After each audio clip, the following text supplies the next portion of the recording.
hay gente que dice de que Jesús era Dios, por eso mismo de que el verbo hecho carne. Sí, vaya, ¿Por pero qué? ¿Por qué? Porque eso del verbo hecho carne viene en el mismo Juan 1, de que al comienzo empieza, y el verbo, antes de todo estaba el verbo, y el verbo estaba con Dios, y el verbo era Dios, y más adelante dice, el verbo se hizo carne. Ok, veamos lo que acabas de decir. Repetime lo que me acabas de decir de Juan 1:1, ¿qué dice? Y ponerle Dice, atención a las palabras, porque eso es importante. ¿Qué dice? se dice, antes de todo estaba el verbo, Ajá. y el verbo estaba con Dios, Ok, si el verbo estaba con y el Dios, verbo era Dios, si el verbo estaba con Dios, y el verbo era Dios. ok, empecemos por la primera frase. Si el verbo pero- estaba con Dios, Ajá. ¿cómo puede ser Dios? Ok, entonces, ¿cómo haces vos?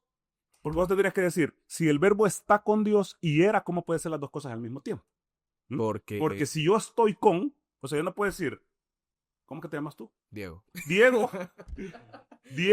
Sí, no sabe. Diego estaba con Diego y Diego era Diego. ¿Ah? Eso me parece complicado. Entonces, ¿qué hay que hacer? Hay que ir a ver el griego. Porque Juan 1:1 está escrito en griego. Entonces vos vas y te vas al griego. Creo que aquí lo tengo. No me lo sé de memoria. En arché, que es el principio en griego. Ajá. Enjologos. Estaba kaijologos en pros tonteón.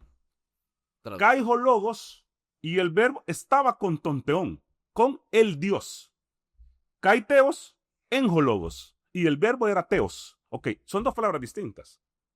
La primera lleva el artículo. Dice tonteón. Y teos se escribe solo. Teos, ok. Esa misma palabra teos se utiliza para Satanás en la Biblia. Y se utiliza también para Moisés. De hecho, en 2 Corintios 4:4 dice, en los cuales teos de este mundo, que es diablo, cegó el entendimiento de los incrédulos.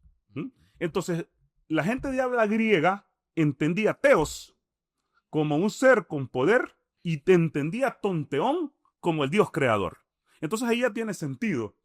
Es el verbo estaba con Dios y el verbo era poderoso o el verbo tenía origen divino, pero no era el Dios creador. Ahora, ¿qué significa que ese logo se hace carne?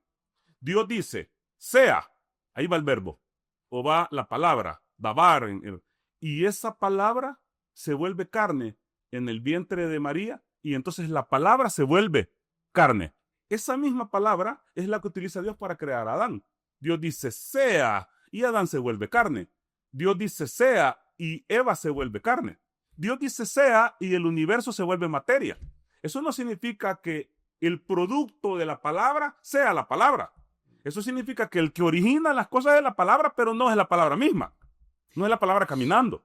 Sí. ¿Me entendés? ¿Y qué pasa también cuando viene y hay otro texto que dice, antes de Abraham yo soy? Ok, si hay un otro texto que dice, antes de Abraham yo soy, lo que está denominando ahí es que hay preexistencia. Es decir, Jesús dice yo soy preexistente. Pero en Jeremías 1:1, Dios le dice a Jeremías, tú estabas antes de la creación. Y tú eras antes del universo. Y tú estabas en la mente antes de que yo te hubiera creado. ¿Ok? Entonces también Jeremías tenía preexistencia. Podemos discutir la frase de Jesús, qué significa ser preexistente. Pero él no dijo con eso que era Dios. Porque la preexistencia no significa que sea Dios. De hecho, los judíos creen que la Torá es preexistente, que los ángeles son preexistentes, que el Mesías es preexistente. Pero, ¿qué haces con un verso cuando Jesús dice, el Padre es mayor que yo? En Juan 14:28. ¿Qué haces? Ahí ya no hay que interpretar nada. El Padre es mayor que Jesús. Ok, si el Padre es mayor que Jesús, ¿cómo Jesús va a ser Dios? Otra cosa, si van los discípulos y le preguntan a Jesús, en Mateo 24:36 lo podemos hallar, ¿cuándo va a ser el final de los tiempos? Y él dice, yo no sé.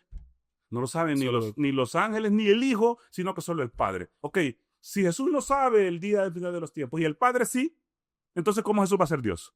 Y ahí no tienes que hacer ninguna interpretación porque está claro. Bueno, en Mateo 20:20 llega una mujer, la mamá de los hijos de Zebedeo, y le dice, mira, haz que estos dos hijos míos estén uno sentado a tu derecha y otro sentado a tu izquierda en el día venidero. Y Jesús le dice, no sabes lo que pedís, mujer.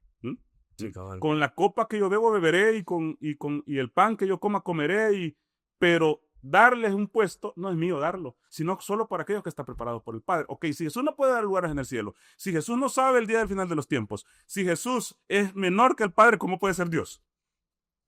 Y cuando viene y dice, el Padre y yo somos uno. Eso está en Juan, si no me equivoco, en Juan 10:30. Pero tenés que leer todo el contexto. Vienen los judíos y le dicen, lo empiezan a apedrear. Entonces Jesús le dice, ¿por qué cosas me apedreas? Porque acabas de decir que el Padre y vos uno sos y te haces Dios. Y le dice, ¿cómo voy a hacer eso, insensatos? No dije en la Torá, y va a Salmos 82, yo dije Dios sois. Entonces, ¿por qué ustedes están diciendo que yo me hago igual que Dios?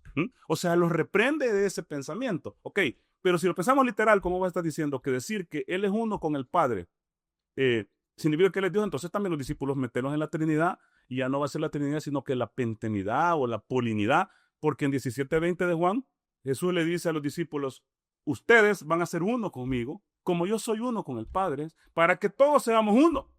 Entonces, si Juan 10:30 está hablando de unidad de esencia, entonces 17:20 también está hablando de unidad en esencia. Ok, entonces, ¿qué significaba esa unidad? Que también la utiliza Pablo en sus cartas, unidad de propósito. Es decir, lo mismo que estoy diciendo yo, es lo mismo que dice Dios. Lo mismo porque mis palabras, dice Juan 14:17, no son mis palabras, sino que Dios es el que habla por mí. Sí, o sea, pero yo creo que también cuando Él viene y dice, el Padre y yo somos uno, es porque todos venimos de esa luz, o sea, todos venimos de Él. Entonces, eventualmente vamos a ir donde Él, Claro. y ahora vamos a ser uno con la luz. Ok, va, si vos, por ejemplo, tenés tu jefe y tu jefe te dice, yo no puedo ir a una reunión importante, anda, y vos tenés poder, te doy autoridad para que cerres el trato. Entonces vas a la reunión como enviado de tu jefe y ahí te dice, no, mire, pero nosotros tenemos que hablar con su jefe. Pues dice, no, si es que hablar conmigo es como hablar con el jefe. Es más, están hablando con el jefe y yo tengo toda la autoridad para cerrar el trato. Ok, ¿quién te dio la autoridad? Tu jefe. Vos tenés todo el poder para hacer y eso no significa que sean la misma persona. Lo mismo pasa con Jesús. La autoridad le es dada a Jesús, el mensaje le es dado a Jesús y las palabras que Jesús habla no son de él, sino que son de Dios. De todas maneras, una persona que es imparcial debería preguntar, ok, si yo tengo un texto que dice que Juan 14:18, que el Padre es mayor que yo, y tengo otro versículo que dice que el Padre y yo uno somos, por lo menos tendrías que pensar y discutir y decir por qué hay una contradicción. Si yo creo que los dos versos son literales, hay una contradicción, porque vos no puedes ser igual y mayor a la vez. Eso es como totalmente ilógico y viola el principio básico de la lógica, el principio de no contradicción. Entonces, si algo es mayor, no puede ser igual. Entonces, si hay un verso que dice que es mayor, ¿por qué crees vos que es igual? Tenés que encontrar la explicación, pero la gente, cuando vos le das un verso de la Biblia, lo ignoran y dice, pero ¿y este? O sea, si Jesús dice en Juan 5:30, yo no puedo hacer nada por mí mismo. Según me ordenan, así hablo, y no busco la voluntad, sino que busco la que me envió, la del Padre. Ok. Juan 5:30 está diciendo que él no hace nada por sí mismo, que no tiene su propia voluntad, que todo lo hace según le ordenan. Entonces, si hay otro verso que contradice eso, por lo menos tendríamos que convenir de que hay una contradicción. ¿Y cuál es la que vas a seguir? No es un menú. Es que este es el que me gusta más. La Biblia se tiene que ver como un todo. Y viéndolo como un todo y de manera responsable, tenés que entender a dónde está el contexto, tenés que entender qué quiso decir el autor y tenés que decir por qué lo puso ahí.